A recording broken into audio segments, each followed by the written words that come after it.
African Women Leaders Network.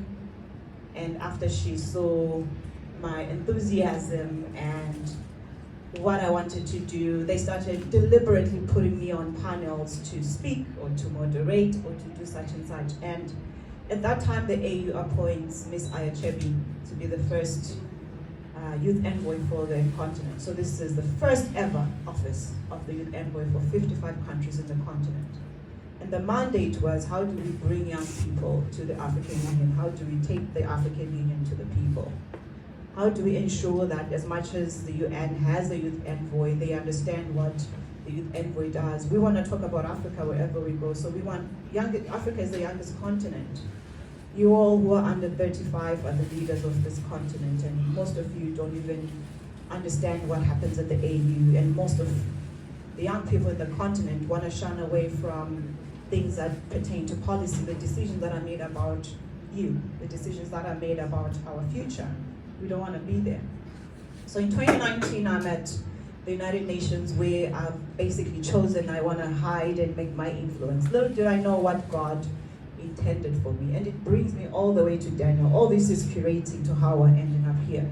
But I didn't know that. I didn't understand the process. I didn't think the process was going that way. So I come into an event and we're told the incoming youth envoy is invited to come to this event.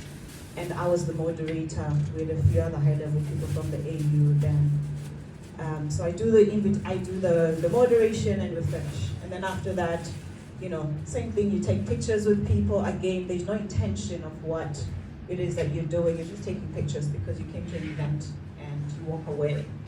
So I get an email after from her assistant at that time, and she says, Ms. Ayachebi is interested to talk to you about intergenerational dialogues and intergenerational mentorship.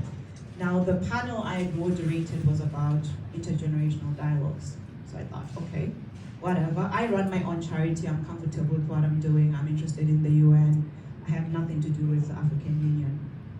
But nonetheless, again, what I said about mentorship, you have to avail yourself for opportunities to come for you. You have to know where you're headed. And like I said, I'm a daughter of the soil, and anything that had to do with Africa, I was like, okay, fine, let's see. Because again, I've been working through my foundation for 7 years in the continent of Africa, in 7 countries in the continent.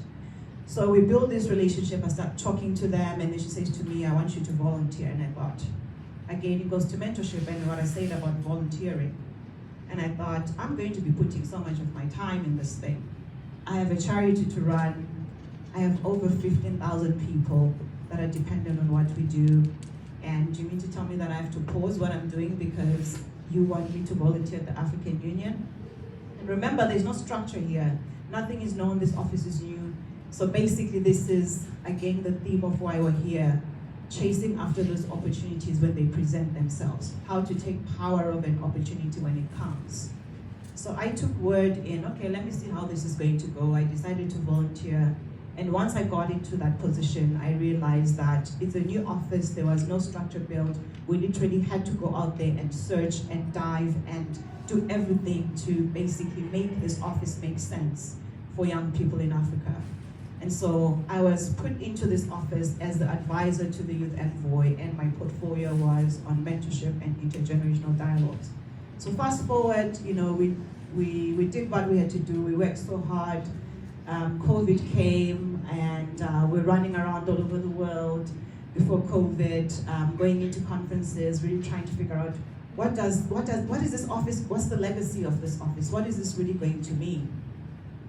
And within the 2 years at the AU, things literally started changing from how do we define mentorship for young people, how do we define international dialogues for young people. And the journey wasn't swift. And I'm mentioning all this because as you see all of us sitting here, I think we often don't mention that it is pleasant to see the end of the journey. It is pleasant to be introduced as Dr. such and such.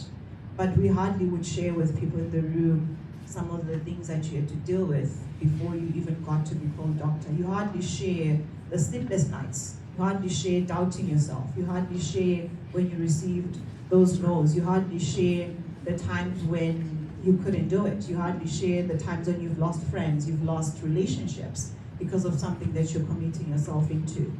And as we sit in this room to chase after the opportunities that Color Your Space has invited us to come and talk about, these are some of the things that you're going to have to think of when you go into your mentorship journey and you go into all that. It wasn't easy at the AUC, it was really difficult.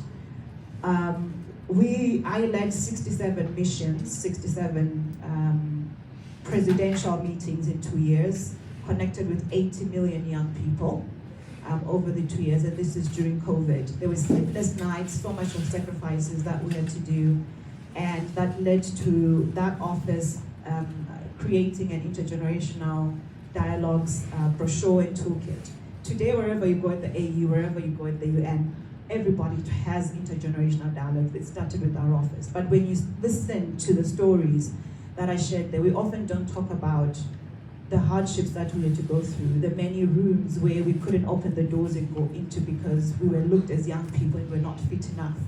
And because in Africa, when your face doesn't show you as being an older looking person, they often think you don't have the experience. You're gonna experience that. As you leave university, you go out there into the world. You might think everything ends in Ghana, but you don't know. You don't know what opportunities lie there for you. So you need to go out there and chase for what you believe you want. Fast forward, the African Union tournament is done, and I decide to, I don't even remember why I came to Ghana in 2021. I think I probably had money to buy a flight ticket and I came to Ghana. I'm being honest, I literally didn't have an agenda. I didn't even know that the After Secretariat was open. But we were in the midst of finalizing our work at the AUC with Ms. Ayachebi, and I had to present a report, my final report, to the chairperson of the AU. So it was really pressing. I come in, I check into Kempinski, and this is me saying, there's COVID, but I think Ghana was one of the countries that were allowing people to come in at that time because every country was on a lockdown, and I just needed to breathe. So I